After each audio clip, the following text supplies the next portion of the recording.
uma plataforma diferente. Sim, o streaming, né? Bom. Bem, boa noite a todos. A gente já está entrando com a nossa live aqui. Hoje, através do Facebook, você que nos acompanha através do Facebook, através do YouTube, sejam muito bem-vindos aqui a este momento de diálogo sobre consciência negra, e a nossa temática, retomando a conversa da Semana da Consciência Negra, que foi lá na sexta do dia 20, sobre vozes negras. E hoje a gente tem a honra de receber novamente a nossa querida parceira de caminhada, a Selma Dealdina, quilombola e ativista.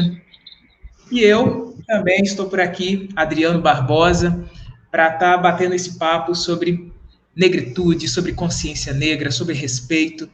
Vivemos em um tempo sombrio, onde as diferenças são cada vez menos respeitadas, tempos onde os direitos sociais são cada vez mais atacados por gritos de ódio e intolerância. Porém, mesmo diante dessa neblina de poeira, que se emerge um movimento que nos dá ainda mais esperança, que é o grito de cada um de nós, negros e negras.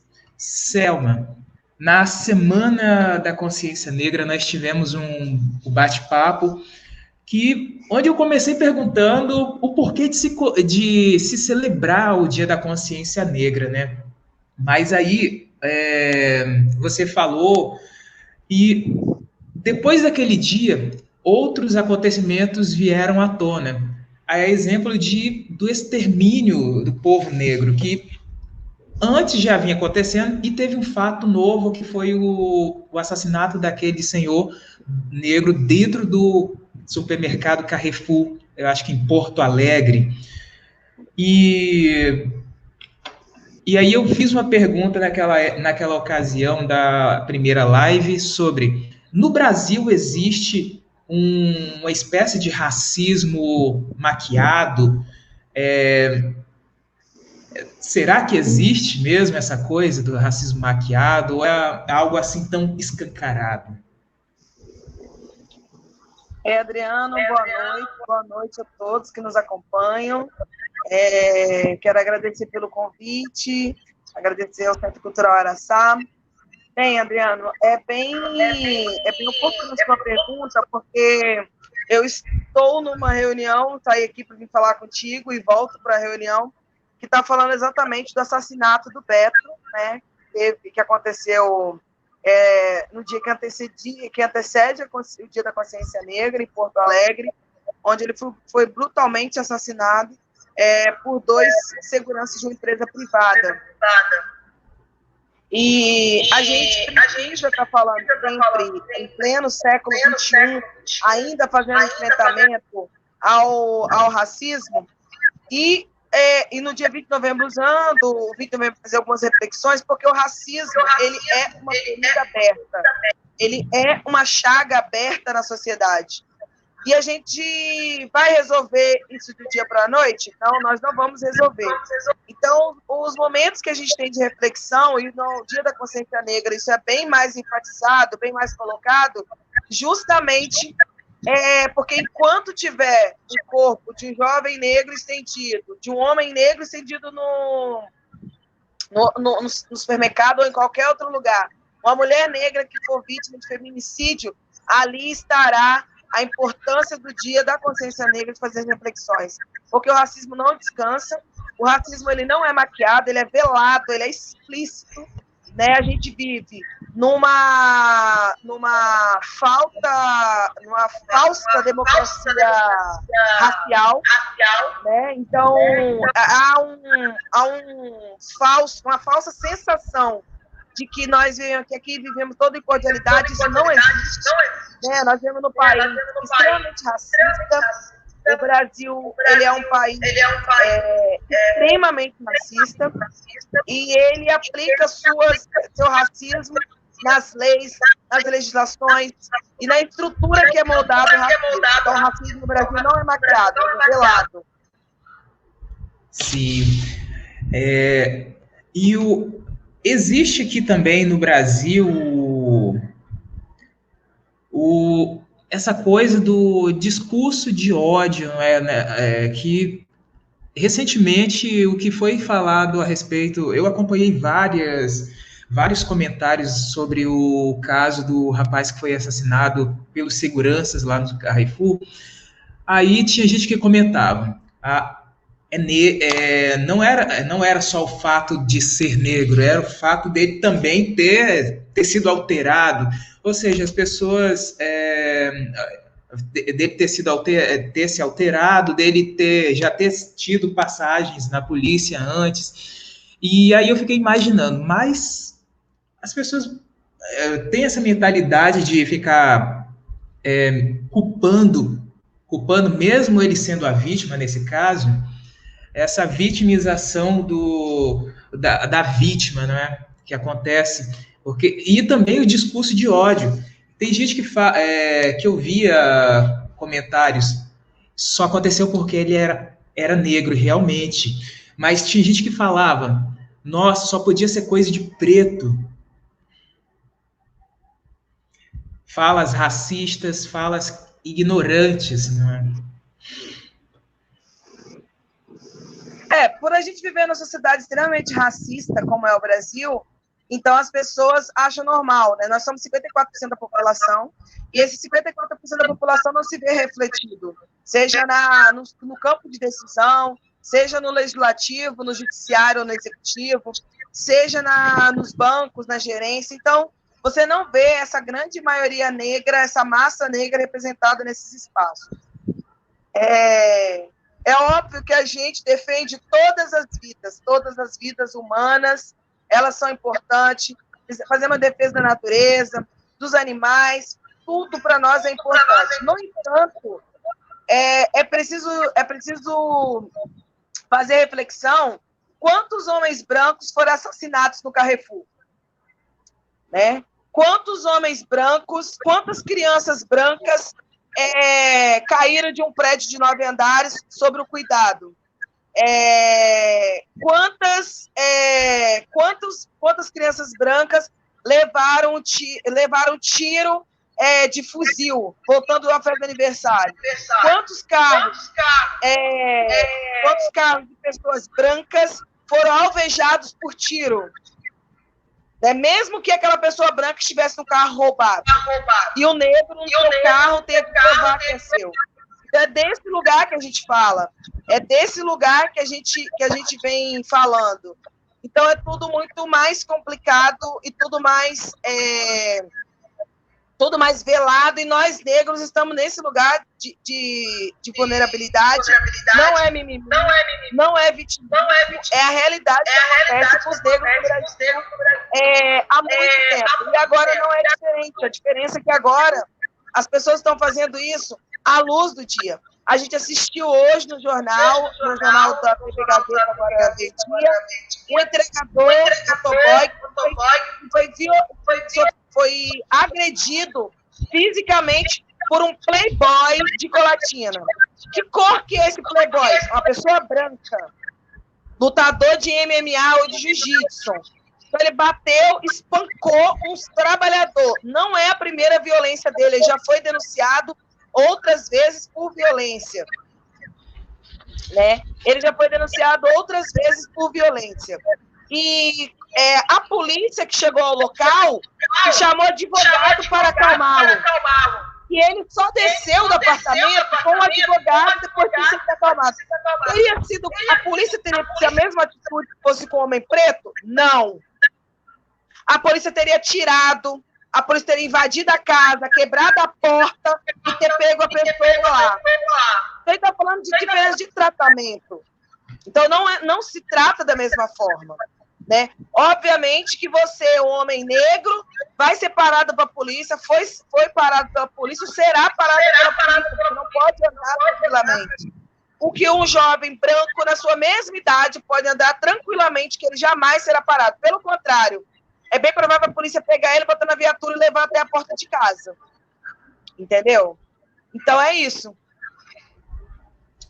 Sim, e é uma realidade assim bem tensa, bem presente no nosso dia a dia. E você falou da representatividade do negro em determinadas funções. É, eu queria abrir um campo aqui para falar de ações afirmativas.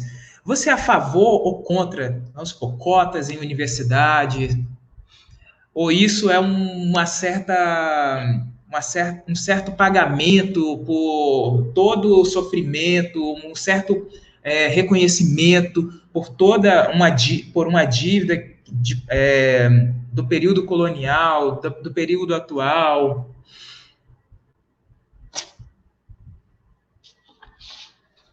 Adriana, as cotas estão longe de ser um processo de reparação. Está longe Sim. de ser. Ela é a política afirmativa necessária, urgente, imediata, mas as cotas somente ao acesso às universidades, ela está longe de ser um processo de reparação.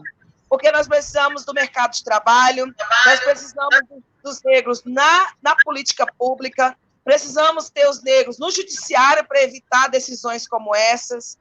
Então, as cotas nada mais é do que o mínimo que o Estado brasileiro deve à população negra, que no dia 14 de maio de 1888 saiu com a mão na frente e outra atrás, sem terra, sem escola, sem saber para onde iria. Então, as cotas elas são um espaço no mínimo de reparação. Agora, lembrando que quem criou as cotas não foram os negros. Quem criou as cotas foram os brancos fazendeiros, que criou a lei do boi para poder garantir que seus filhos fizessem direito. Os brancos podem criar cota para os teus filhos brancos fazerem faculdade, fazer universidade, que ninguém tem problema com isso. Agora, quando o Estado brasileiro resolve reconhecer o racismo e tentar, através das cotas, iniciar um processo de reparação histórica ao povo preto, aí tem problema. Chega no curso de medicina, no curso de direito, e olha as cores das pessoas que fazem. Chega no hospital e olha a cor das pessoas que estão no hospital. Olha a cor das pessoas que são gerente do Banco do Brasil, gerente da Caixa Econômica Federal, e olhe também quem são as pessoas que estão servindo café, que estão tratando da limpeza e que são seguranças. Então é disso que nós estamos falando. Como é que 54% da população, até mesmo no nosso município aqui em São Mateus, a gente não vê a população negra representada nos espaços. Sim. A gente não vê a população negra, gerente dos bancos, caixa dos bancos, donos das lojas, donos das farmácias. Nós não temos isso. Então, é o racismo, como ele é moldado e como ele é colocado para nós todos os dias. E as cotas é o mínimo que o Estado brasileiro deve aos negros e negras no Brasil. Sim, e esse campo da representatividade, eu que trabalho muito na área do audiovisual, eu percebo muito que existe essa falta, agora começa a se ter, mas não é em grande proporção ainda, no meio audiovisual, a figura do negro lá protagonizando. Tinha aquela coisa que é certamente até vexantoso de se colocar a função do negro. Tinha lá a mocinha do filme, o mocinho do filme, brancos, mas o negro estava lá naquela condição do subalterno, do empregado, com nas linguagens, nas narrativas audiovisuais, passando ainda aquela linguagem lá de trás, de que o negro, mesmo que não dissesse isso escancaradamente, mas que mostrava isso escancarado, que o negro não tinha a mínima condição de estar no mesmo lugar, no mesmo patamar. E hoje existe um certo cinema que vem crescendo nos últimos anos, chamado cinema negro, que é um grito pelos direitos humanos, pela igualdade racial, pela igualdade em tudo da nossa volta.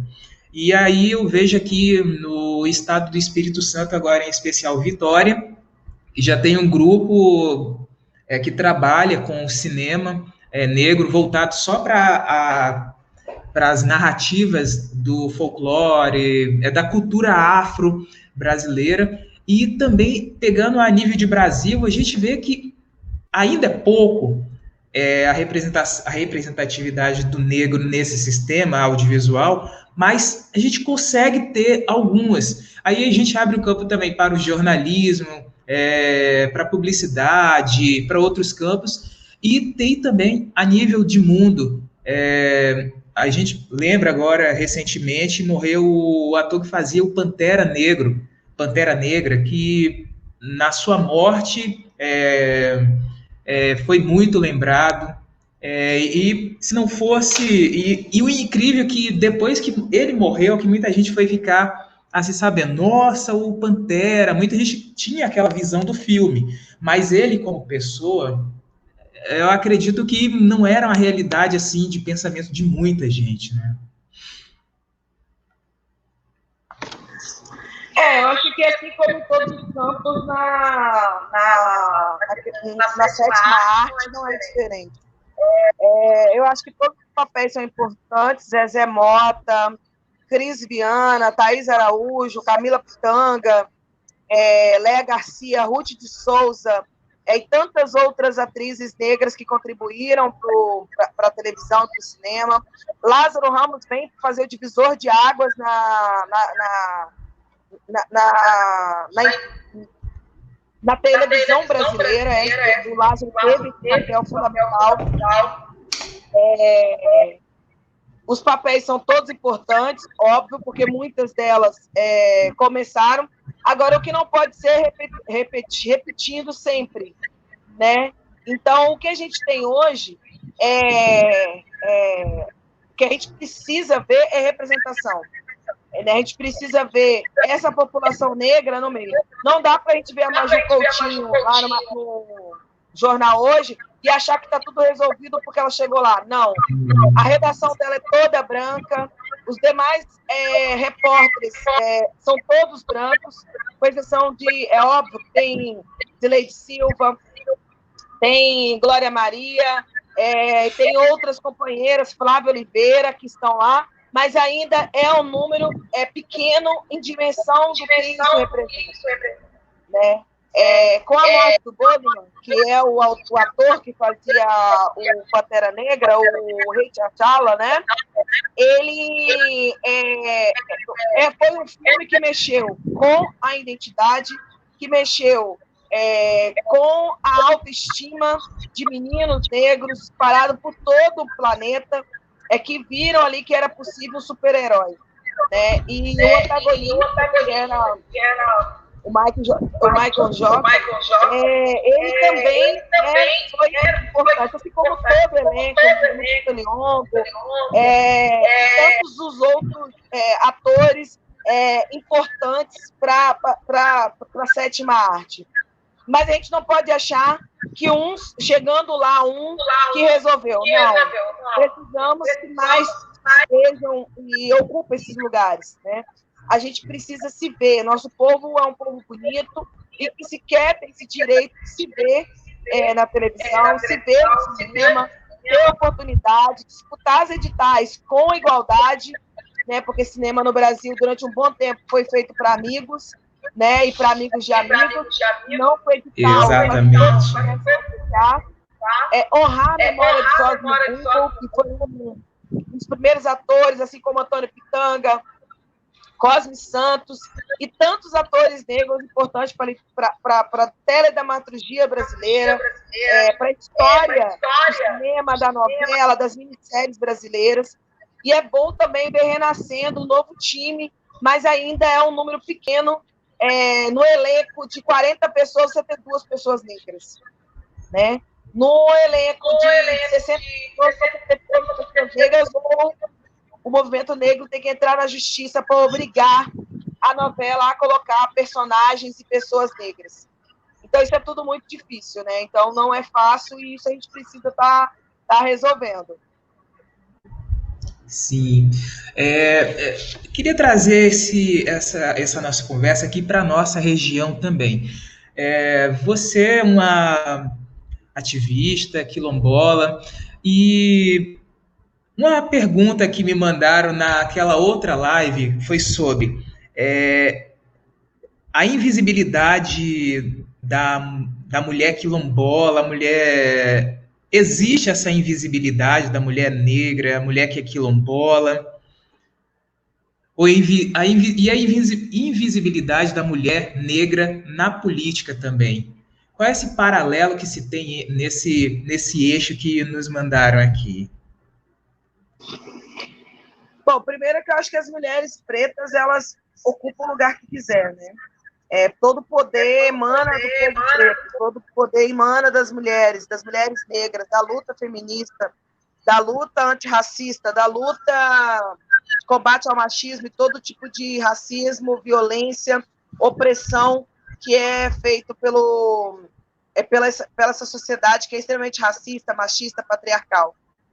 Mas, ao mesmo tempo, é importante não só concorrer do que eleger. Para nós, em São Mateus, vou dar um exemplo daqui de novo, ainda não a gente não consegue compreender, pelo menos eu não consigo compreender, como o município com mais de 30% da população preta não faz uma Câmara negra, não faz a maioria da Câmara negra.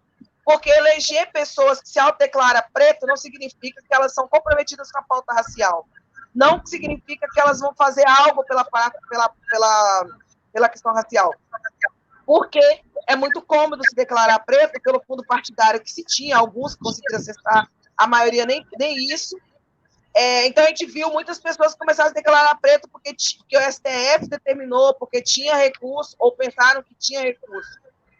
Mas eu acho que o processo de formação do povo preto, a luta que o povo preto faz em defesa das políticas públicas, merecemos ter o legislativo representando a pauta desse povo. Quem constrói as leis, quem fiscaliza, precisa ser pessoas pretas comprometidas ou nada vai avançar.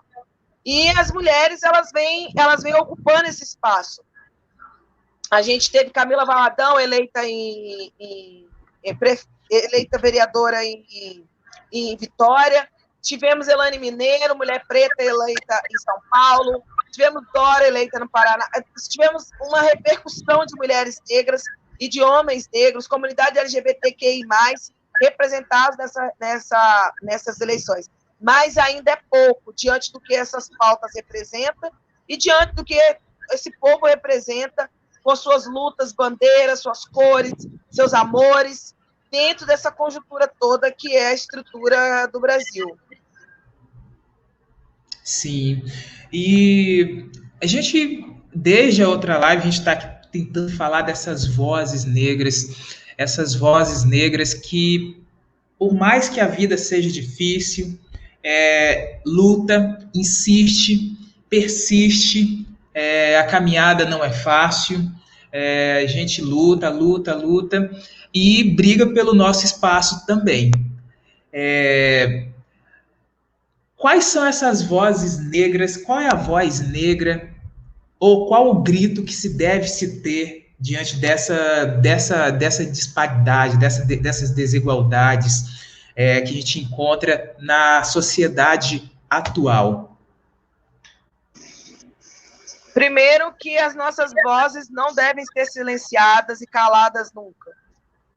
Todo jovem negro que é exterminado, toda mulher negra que é vítima de violência, menos um cientista, um político, ou um ser pensante que não existe mais. São vidas que importam. A vida das pessoas negras importa. O enfrentamento ao racismo importa. Convidar os brancos para que venham somar a gente na luta antirracista é um grito. Sem racismo, com racismo não há democracia, é um grito. E tantos outros gritos que é importante para que o nosso povo permaneça e permaneça de pé. Então, eu acho que o que a gente precisa é não silenciar as vozes. Nosso povo ficou silenciado durante muito tempo, seja durante a travessia, quando foram sequestrados de África, no navio negreiro, seja nas senzalas, nas roças de algodão, de cana-de-açúcar, no processo colonizador de escravização que nosso povo sofreu. Então, não cabe mais calar as vozes negras. Não cabe mais é silenciar as vozes negras. E silenciar as vozes negras é exterminar a vida dessas vidas. Então, as vidas negras importam. Esse é o nosso grito de ordem. Exatamente, é o que ecoa, não é? Nesse ano de 2020, em especial, iniciando essa temática de vidas negras importam fora do Brasil e agora dentro do Brasil também, mais do que nunca, dentro do Brasil também. A gente vê lá em São Paulo noticiários daquela faixa grande escrita vidas pretas, hashtag vidas pretas importam. E 2020 eu vejo que é um ano que marca essa história essa história da luta racial, da luta de igualdade, por ser um ano, digamos que de tal forma catastrófica, não é? A gente tem aí uma pandemia que a gente não via algo há muito tempo dessa forma. Eu acho que nunca se viu na história da humanidade algo desse tipo. E algo da realidade do povo negro que, mesmo nesse período de pandemia, vem sofrendo os ataques, mas também vem procurando lutar. E aí vem, a cada caso que vem surgindo, uma mobilização vem se formando também, que é a mobilização das hashtags que começam lá nas redes sociais, e daqui a pouco tomam ruas, tomam espaços públicos, e aí se mistura pessoas negras, brancas, uma mistura assim, digamos que há o caso de racismo, há o caso da intolerância, mas também há pessoas que estão em meio a esse grito de vozes pela igualdade. E 2020 eu vejo que entra nesse mapa da história como ano de luta, de resistência, mas também de empoderamento do povo negro diante dessas adversidades. Acho que são duas questões. Primeiro, se falando de Covid, é bom lembrar que a primeira vítima de Covid no Brasil foi uma mulher preta, empregada doméstica, que pegou o vírus de sua patroa branca que estava na Europa. Né? E quando o vírus estava matando, ou pelo menos pegando as pessoas brancas, havia uma preocupação do governo de estabilizar. Quando o vírus foi para a favela, os becos, os bairros carentes, então essas pessoas podem morrer. Então nós chegamos aí à marca de mais de 770 mil pessoas mortas pelo Covid. Uma banalização completamente da vida, desrespeito da principal liderança do país, que é o presidente da República, que não mostra nenhuma sensibilidade, nenhum respeito pelas vítimas pelo Covid, já que o Covid levou. Não são números, são pessoas, são pais, mães, filhos, genros, noras, né? São pessoas. Tem CPF, tem uma identidade, tem uma família e tem alguém luto nesse momento. E então acho que a gente precisa fazer esse paralelo. Segundo, quem inventou o racismo foram os brancos, não foram os negros. Então eles têm que ajudar a resolver essa situação. Então os brancos não estão fazendo favor nenhum em vir somar. É mais do que obrigação de vir somar a luta antirracista. Porque o enfrentamento ao racismo só será feito, só será pleno, se os brancos privilegiados entenderem o seu local de privilégio e vir somar com os negros para fazer a luta antirracista, para lutar contra o racismo. Nos Estados Unidos, na época da morte do George Floyd, um grupo de pessoas brancas fez um cordão de isolamento protegendo os corpos das pessoas pretas. Aqui no Brasil aconteceu isso? Não. Não, porque os negros que morrem no Brasil é mais um que morre e não tem hashtag, porque as hashtags são seletivas, porque eu vi um monte de gente branca sensibilizada com a morte do George Floyd, mas todos os dias morrem jovens negros no Brasil e a gente não vê a mesma sensibilidade. Uma menina de 8 anos tem o corpo perfurado por um fuzil e a gente não vê essa sensibilidade.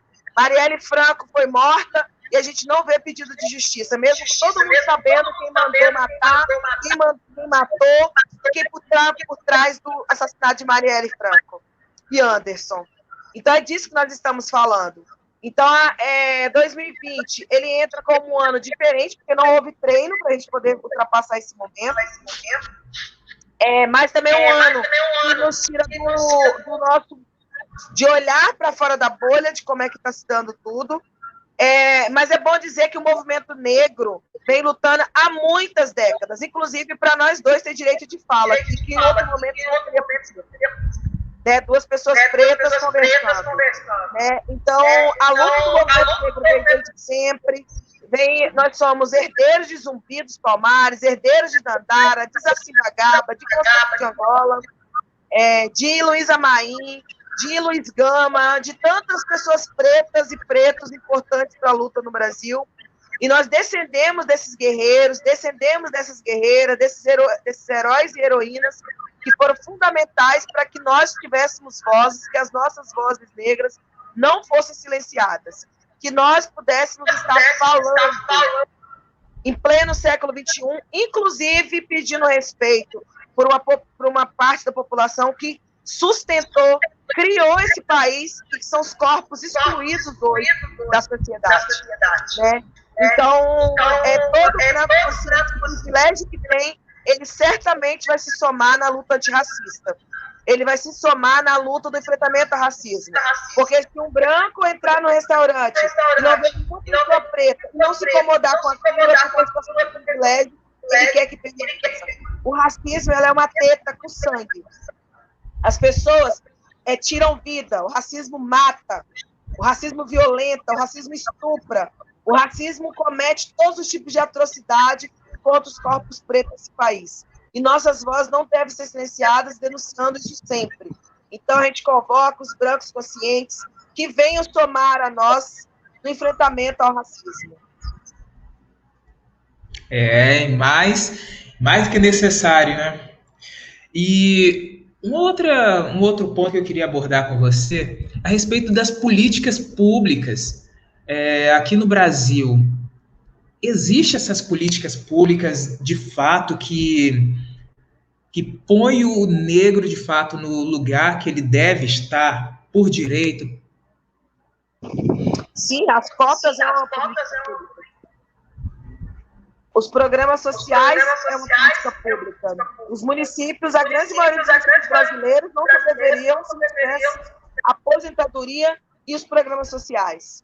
São esses programas que sustentam os municípios que não têm royalties de petróleo ou de outras cositas mais. Assim como a exclusão de famílias desses programas, voltando para o mapa da miséria, voltando a passar fome, aumento do desemprego, aumento da população de situação de rua, se deve também ao fim das políticas públicas que esse governo tem tratado, todas as políticas públicas. É a redemocratização da imprensa e da comunicação para que as rádios não continuem sendo leiloadas para políticos e militares, e que ela seja redemocratizada, que todos e todas tenham direito em ter acesso à comunicação. Ter acesso à internet é um direito básico. E não é... Hoje a gente está vendo os alunos, os estudantes, tendo que fazer aula online. Que realidade é permitida que as crianças que moram no campo façam aula online? Que país é esse que a gente vive, que as crianças vão fazer aula online? A internet está complicada, inclusive, para quem mora na cidade, imagina para quem mora no interior. É desse lugar que nós estamos falando. As políticas públicas, elas são responsáveis. O SUS é uma política pública. O pessoal vive falando dos Estados Unidos, então vá morar nos Estados Unidos pagando para médico. Lá você não tem médico de graça. Em Brasília, onde eu moro, não tem médico de graça. Né? A maioria dos hospitais estão lotados, superlotados. Você tem que ter dinheiro para fazer consulta. Ou você fica dias e mais dias nas filas. O SUS, o SAMU é um exemplo de política pública que funciona. As escolas públicas é um exemplo de política pública que funciona. Direito, que não é que os políticos, seja presidente, governador, prefeito, não faz porque é bonzinho. Faz porque é obrigação, faz porque tem que cumprir a Constituição e faz porque é retorno dos nossos impostos. Política pública nada mais é do que investimento dos impostos brasileiros e brasileiras faz para sustentar esse país o retorno para permitir para que outros tenham acesso. Né? Os espaços públicos, CRES, são exemplos de políticas públicas. Nós vivemos rodeados de políticas públicas. Né?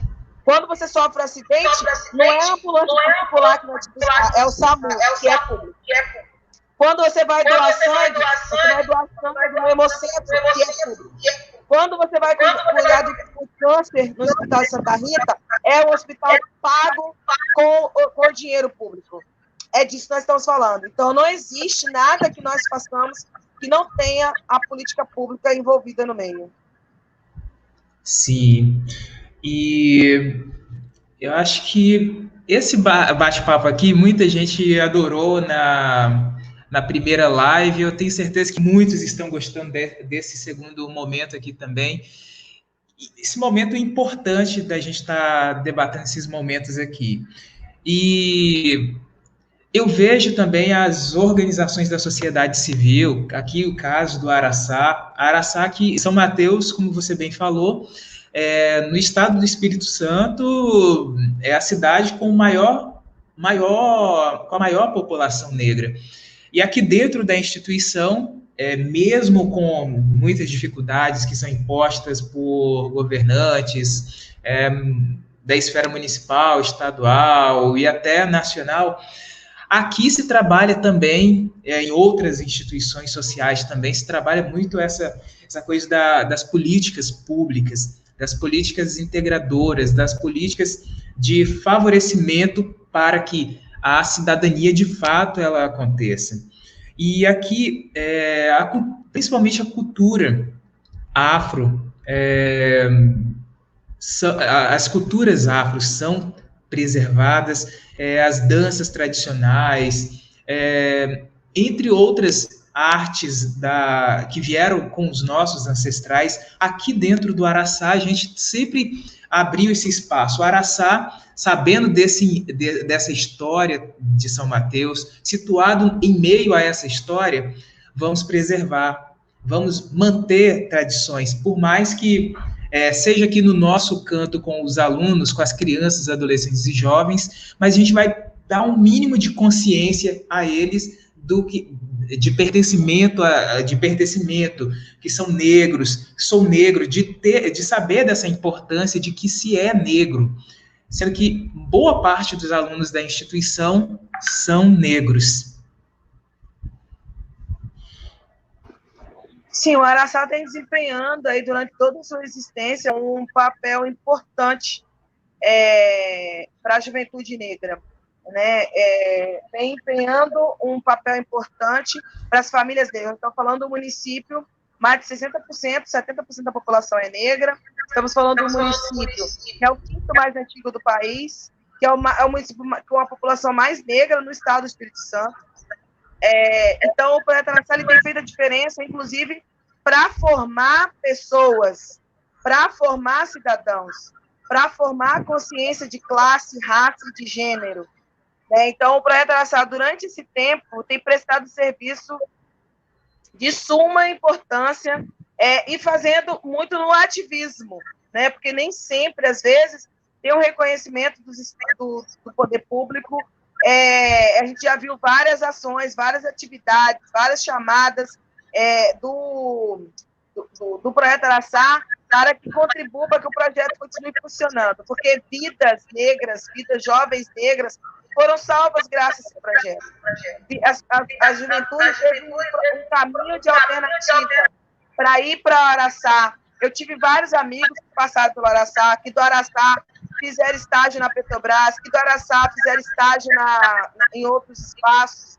Então, esse projeto ele é importante, e manter ele vivo, ele é importante porque é manter viva a história e a memória de uma população que é brutalmente violada a todo momento. Então, o Projeto Araçá ele vem como alternativa, ele vem como não como projeto assistencialista, mas vem como um projeto que vai formar homens e mulheres conscientes do seu papel nessa sociedade para transformar o futuro, e ter pessoas tão importantes para a gente, que são oriundas desse projeto. Então, assim, eu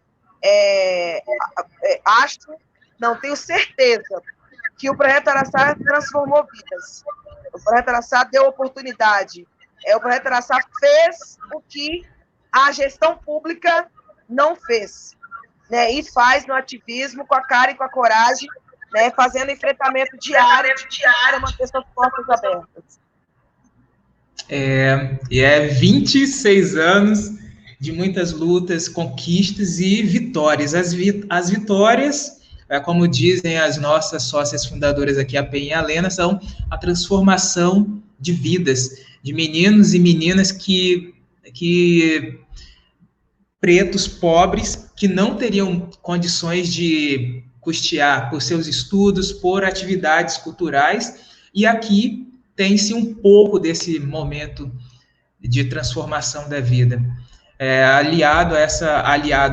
Aliando cultura, cidadania, a atitudes, a ações assistenciais que transformam a vida. Inclusive, eu fui um desses meninos lá de trás que passaram pela instituição, fiz várias oficinas aqui dentro, e graças à oportunidade aqui do Araçá, eu pude ter acesso à faculdade, e agora tendo experiência também na área acadêmica do mestrado, como aluno especial de mestrado na área de comunicação da UFES, lá de Vitória.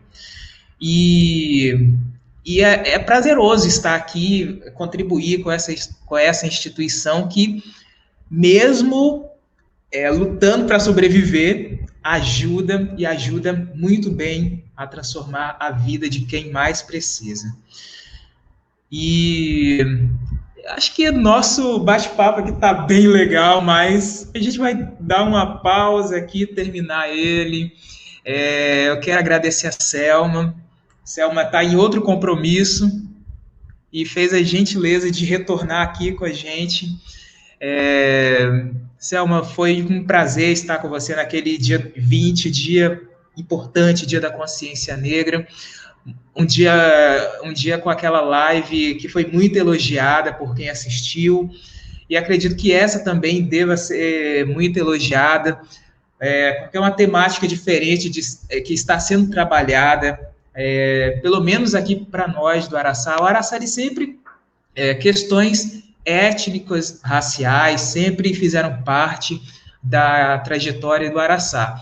Mas diante desse momento de pandemia, a gente não pôde fazer os nossos tradicionais festejos, que a gente desce ou no Porto, na Arena Cultural, ou aqui dentro da instituição, ou vai para alguma praça aqui da cidade, levar capoeira, levar danças afro, maculelê, entre outras habilidades artísticas da nossa cultura afro-brasileira.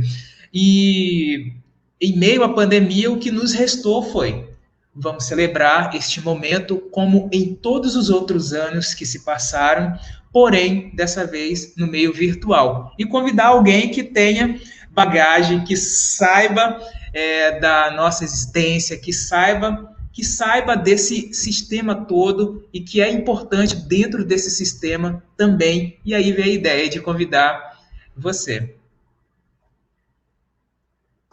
Bom, eu que agradeço, agradeço a todos que nos acompanham, as pessoas que vão assistir depois, as pessoas que comentam. Quero agradecer a você, Adriano, pelo convite, dizer que estou sempre à disposição, dizer da importância que é o Projeto Araçá na vida, na história de São Mateus, e a transformação que esse projeto tem feito, e me coloca à disposição sempre, e a gente segue aí fazendo enfrentamento diário, contínuo ao racismo. Ok. Então, obrigado a todos que nos acompanharam até aqui, e até uma próxima. Lembrando que a gente vai iniciar agora uma série essa foi da Consciência Negra, Vozes Negras, foi a primeira a primeira live de uma série que a gente está tentando trazer para cá para ver se vai dar certo mesmo, e vai dar. A gente tem expectativa, tem esperança que vai dar certo. A próxima live, a gente espera que seja sobre o ativismo no terceiro setor. A gente vai falar da importância do terceiro setor, principalmente agora nesse período da pandemia. O terceiro setor é o que o Araçá está incluído, é o que todas as ONGs do Brasil fazem parte. Então, até breve, até o nosso próximo encontro. Muito obrigado a todos, obrigado a você também.